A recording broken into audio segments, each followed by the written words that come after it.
جب صحابہ کرام نے حضور کو آتے دیکھا تو اس وقت تک انہیں یہ حکم نہیں ملا تھا، یہ تعلیم نہیں ملی تھی کہ اگر مرد متوجہ نہیں کر رہے غلطی کی طرف اور عورت کو متوجہ کرنا پڑ رہا ہے تو وہ اپنے ہاتھ کی پشت کے اوپر ہاتھ مارے گی، اور اس نے ربنا ولک الحمد کے ساتھ حمدن کثیرن طیبن مبارکن فیہ کے الفاظ پڑھے۔ بسم اللہ الرحمن الرحیم۔ حضور نبی کریم علیہ الصلوۃ والسلام کی احادیث طیبہ کے درس میں کتاب الصلاۃ کے ذیل میں نماز میں جائز اور ناجائز امور کے حوالے سے ہم گفتگو کر رہے ہیں، اور اس سلسلے کا انشاءاللہ یہ آخری درس ہوگا۔ حضرت سہل بن سعد رضی اللہ تعالیٰ عنہ سے روایت ہے، آپ فرماتے ہیں کہ رسول اللہ صلی اللہ علیہ وآلہ وسلم نے ارشاد فرمایا، جسے نماز میں کوئی حادثہ پیش آ جائے، حادثہ کا معنی کوئی ایسی نئی بات جو نماز سے ہٹ کر ہو، اسے چاہیے کہ وہ تسبیح کہے۔ تالی بجانا تو عورتوں کے لیے ہوتا ہے، یعنی مراد اس سے فقہا اور محدثین نے یہ لیا ہے کہ دوران نماز کوئی بلا رہا ہے، قریبی کوئی بلانے لگ گیا، آواز دے رہا ہے، اسے پتہ نہیں کہ ہم نماز میں ہیں، یا کوئی آپ کمرے میں ہیں، آپ سے اندر آنے کی اجازت طلب کر رہا ہے، تو اس وقت ہمیں ظاہر ہے ہم جواب تو نہیں دے سکتے، ہم اگر اپنی نماز کے اندر سبحان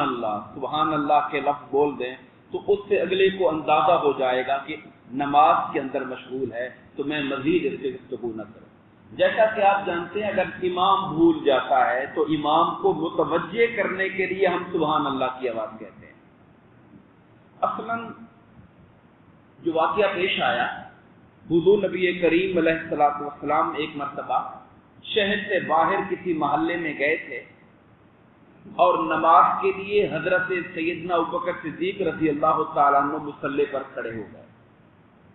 دوران نماز آقا کریم علیہ الصلوۃ والسلام واپس تشریف لے آئے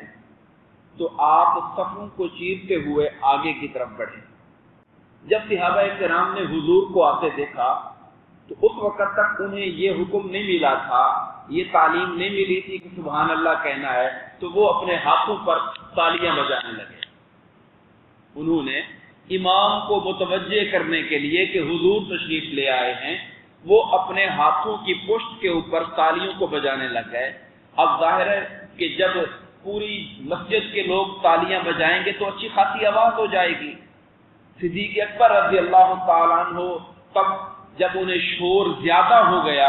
تب انہوں نے متوجہ ہو کر دیکھا تو لوگوں نے کہا کہ حضور تشریف لا رہے ہیں، تو وہ مصلی سے پیچھے ہونے لگ گئے تاکہ میں مصلی امامت سے پیچھے ہو جاؤں، حضور نبی کریم علیہ الصلوۃ والسلام مصلی پہ آ جائیں۔ یہ بھی خاص ادب ہے حضور کی بارگاہ کا، ورنہ کون ہے کہ حالت نماز میں کسی اور کے لیے مصلی چھوڑا جائے جب نماز شروع ہو چکی ہو، سوچا بھی نہیں جا سکتا ہے۔ مگر جب آقا کریم علیہ الصلوۃ والسلام کی نگاہ صدیق اکبر پر پڑی کہ وہ مصلی چھوڑ رہے ہیں تو حضور نے فرمایا کہ اے ابوبکر امامک، اپنی جگہ پر کھڑے رہو۔ وہ انہوں نے ایسے ہاتھ ہوا میں اٹھائے جیسے دعا کے لیے اٹھائے جاتے ہیں اور پھر واپس پلٹ آئے۔ سرکار مصلی پر گئے، آپ نے آگے نماز پڑھائی اور نماز پڑھانے کے بعد حضور نبی کریم علیہ الصلوۃ والسلام صحابہ کرام کی جانب متوجہ ہوئے اور فرمایا کہ تم نے تالیوں سے یہ شور کیا ہے، مردوں کے لیے تالی بجانا جائز نہیں ہے۔ مرد اگر کوئی ایسا واقعہ پیش آئے تو سبحان اللہ یا اللہ اکبر کی آواز بلند کریں گے۔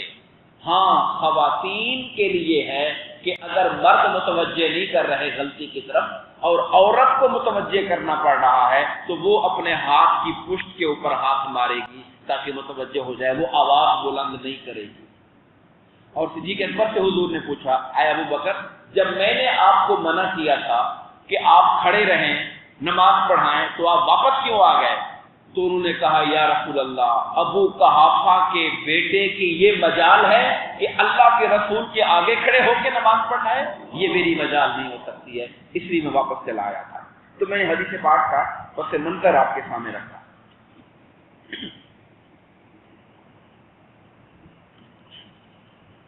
حضرت رفع بن رافع رضی اللہ تعالیٰ عنہ روایت فرماتے ہیں کہ ہم حضور نبی کریم علیہ الصلوۃ والسلام کے پیچھے نماز پڑھ رہے تھے، اور کسی شخص نے جب رکوع کیا گیا سمع اللہ لمن حمدہ، اور اس نے ربنا ولک الحمد کے ساتھ حمدن کثیرن طیبن مبارکن فیہ کے الفاظ پڑھے۔ عام طور پہ ہم جب کھڑے ہوتے ہیں سمع اللہ لمن حمدہ کے بعد تو ربنا لک الحمد یا ربنا ولک الحمد کی الفاظ بولتے ہیں، دونوں جائز ہیں۔ ہمارے ہاں بعض لوگ اس پر بھی الجھ جاتے ہیں، یہ ربنا ولک الحمد کیوں بولا؟ ربنا لک الحمد بھی ٹھیک ہے، ربنا ولک الحمد بھی ٹھیک ہے، دونوں طرح احادیث پاک کے اندر موجود ہے۔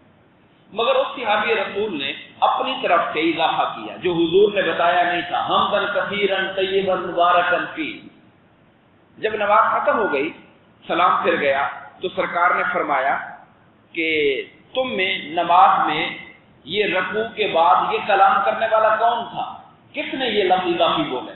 صحابہ کرام سمجھے شاید غلطی ہو گئی ہے، تو جیسے غلطی ہونے پر لوگ چپ ہو جاتے ہیں تو خاموشی چھا گئی۔ حضور نے پھر پوچھا کہ یہ لفظ کس نے بولے تھے؟ تیسری دفعہ پوچھا کہ یہ لفظ کس نے بولے تھے؟ تو ایک آدمی کھڑا ہوا، حضرت رفع، وہ کہتے ہیں یا رسول اللہ میں نے بولے تھے۔ تو حضور نے فرمایا اس ذات کی قسم جس کے قبضہ قدرت میری جان ہے، میں نے 30 سے زیادہ فرشتوں کو دیکھا کہ وہ ان کلمات کو لپک کر لے رہے تھے کہ ہم یہ کلمات لے کر آسمان کی طرف جائیں خدا کی بارگاہ میں۔ اللہ تعالیٰ کو ان کلمات کا پڑھنا اتنا پسند آیا کہ اللہ تعالیٰ کی حمد کے اندر اضافہ کیا گیا اور اس کو خوبصورت طریقے سے بیان کیا گیا۔ تو میں نے 30 فرشتوں کو دیکھا کہ وہ ان کلمات کے ثواب کو لے کر اوپر جانا چاہ رہے تھے۔ حضرت کعب بن عجرہ رضی اللہ تعالیٰ عنہ سے روایت ہے، آپ فرماتے ہیں کہ رسول اللہ صلی اللہ علیہ وسلم نے فرمایا کہ جب تم میں سے کوئی شخص وضو کرے اور اچھے طریقے سے وضو کرے، ہمیشہ حدیث پاک میں لفظ آتے ہیں وضو کرے اور عمدہ طریقے سے وضو کرے۔ عمدہ طریقے سے وضو کرنے کا مطلب کیا ہوتا ہے کہ ہر عضو کو 3 بار دھوئے اچھے طریقے سے، کہ کوئی جگہ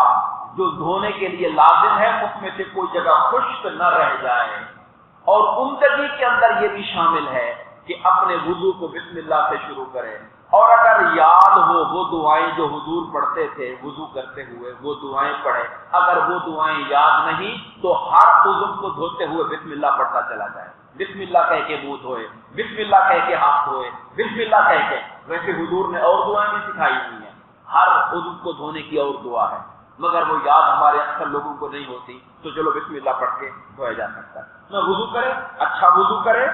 اور پھر جب وہ نماز کے لیے ارادہ کر کے مسجد کی طرف نکلے، حدیث کے لفظ یہ ہیں تو وہ انگلیوں میں انگلیاں نہ ڈالے، یعنی کھیل تماشا کرتا ہوا نہ جائے۔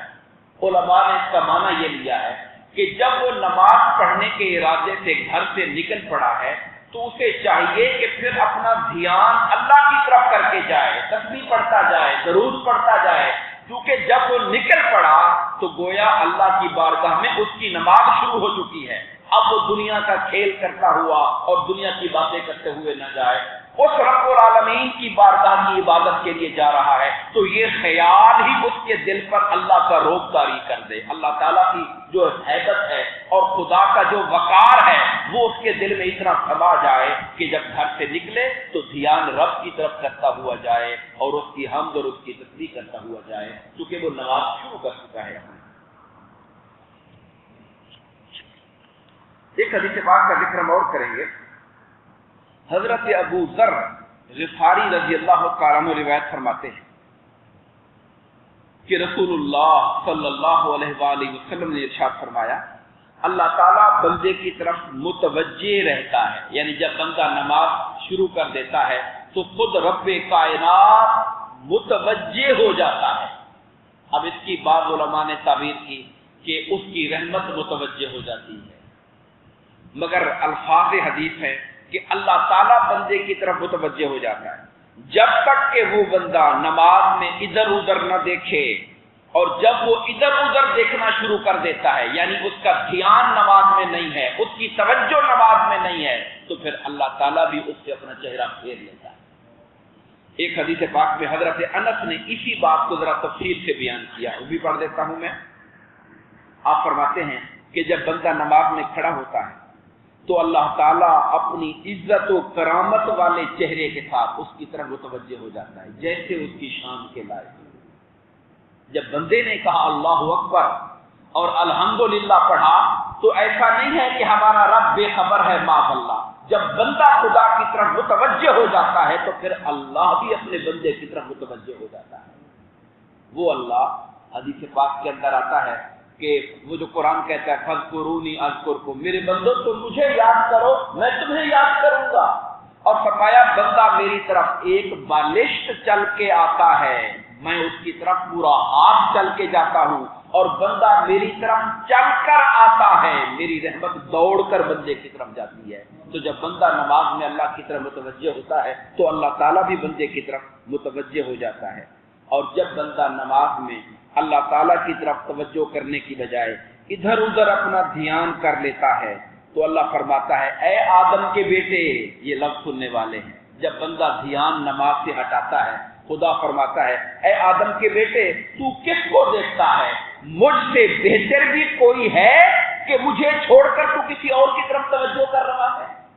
اللہ تعالیٰ بندے کی طرف متوجہ ہوتا ہے،